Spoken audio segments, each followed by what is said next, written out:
안녕하십니까 부산 시민 여러분. 저는 초등학교는 사상구에서, 중학교는 진구에서, 고등학교는 북구에서 18년 동안 부산에 살았던 부산 토박이 부산의 딸 정예서입니다. 지금 막 걸음마를 뗀 제 사촌동생들과 집에 있을 남동생이 먼 훗날 역사책에 쓰인 지금 이 순간을 배우며 제게 물었을 때 부끄럽지 않게 당당하게 여기 나와서 말했다고 말하고 싶어서 이 자리에 나오게 되었습니다. 5개월 전 학교에서 민주주의의 역사를 배웠던 저와 제 친구들은 분노했습니다.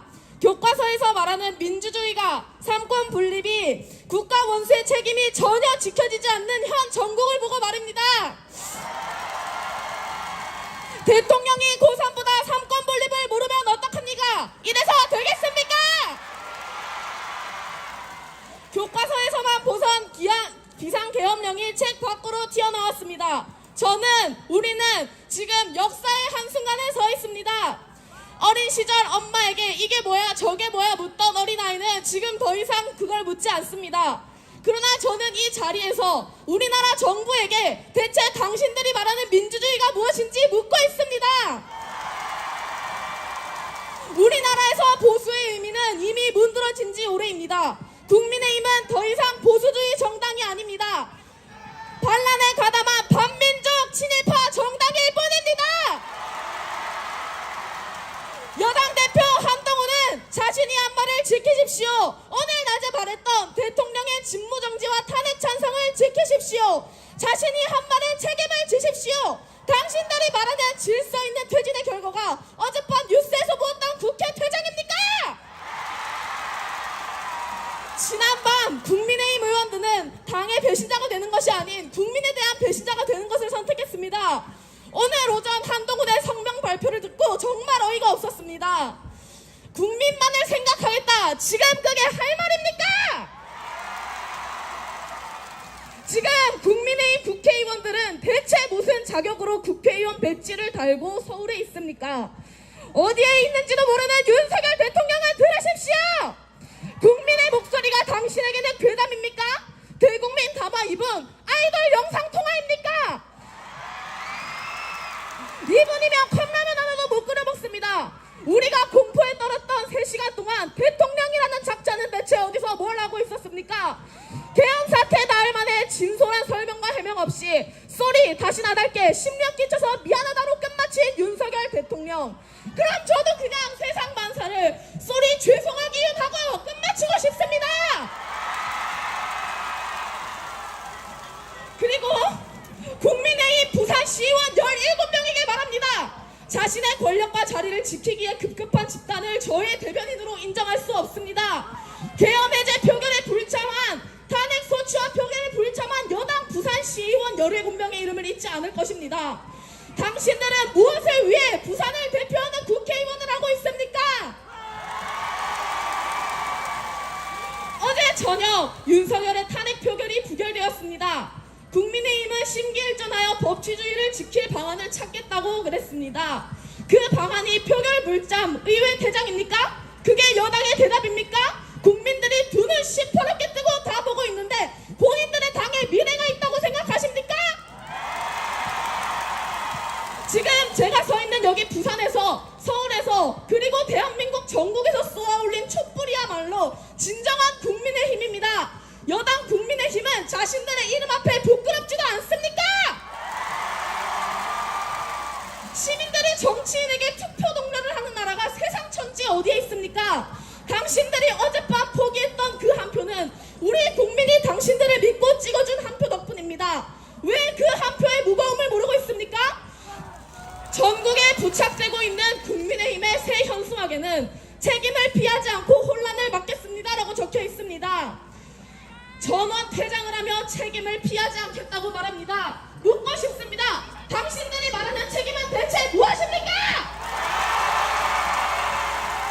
한덕수 국무총리는 어째서 오늘 오전 사과와 해명 없이 정부 예산안 통과를 들먹이며 그 모든 다른 해야 할 말보다 돈 이야기를 먼저 꺼냈습니까?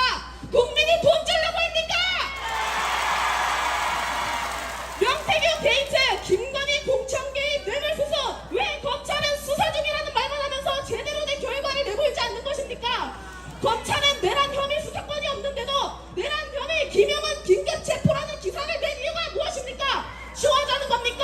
내란죄 수사는 경찰의 권한인 걸 모르는 검찰도 있습니까?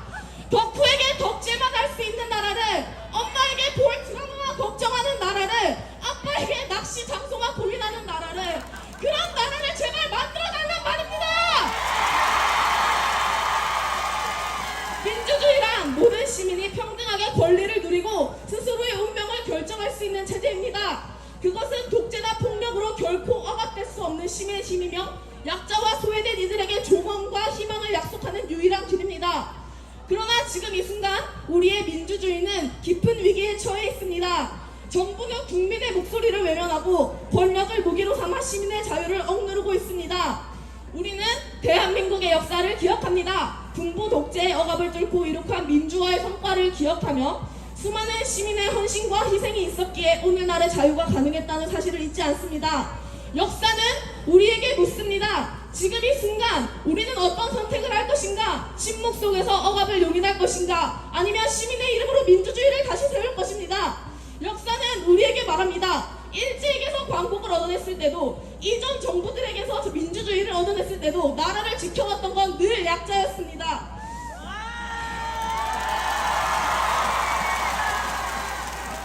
우리나라 역사상 국민이 진 적은 없습니다. 오래 걸린 적은 있어도 절대 지지 않습니다. 2016년 박근혜 전 대통령의 탄핵 소추안 또한 12월에 발의되었으나 다음 3월에 탄핵되었습니다. 다들 기억나십니까?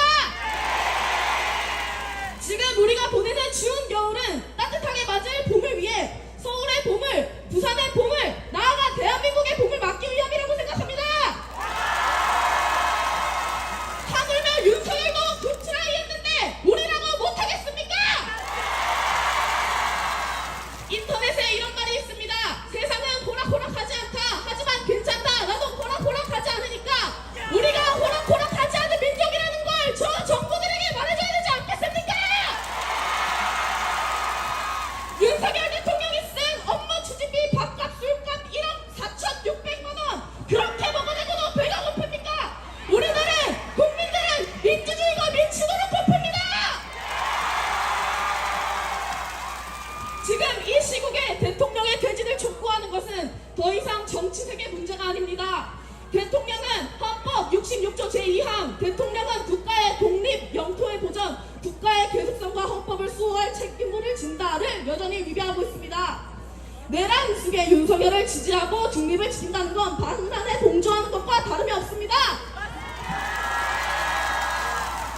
지금도 집에서, 광화문에서, 학교에서, 직장에서 퇴진 시위에 나가는 사람들을 조롱하고 내란범 윤석열을 옹호하는 사람들은 들으십시오. 윤석열을 뽑으면, 그대로 놔두면 피해를 보는 약자들이 바로 당신입니다. 스스로가 기득권이라는 착각은 제발 그만두세요. 언제까지 그런 착각에 빠져있을 겁니까? 수많은 성시원이 성보라가 되고 있는 이 나라를 저는 정말 가만두고 볼 수가 없습니다.